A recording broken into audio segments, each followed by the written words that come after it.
I'm Dr. Margaret Zott, and we are located in Greensboro, North Carolina.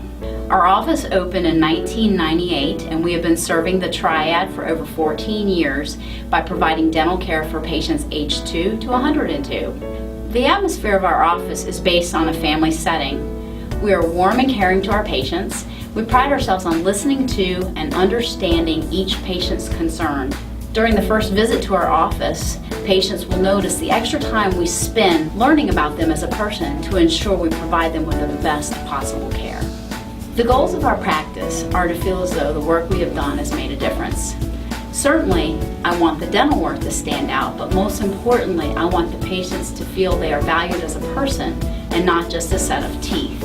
I want to make a difference in the oral health care of every person who walks through our front door. And most importantly, I want to create an environment where patients feel safe to establish a partnership with me and my staff members to achieve their oral health care goals. The treatment we provide can change a life by changing a smile.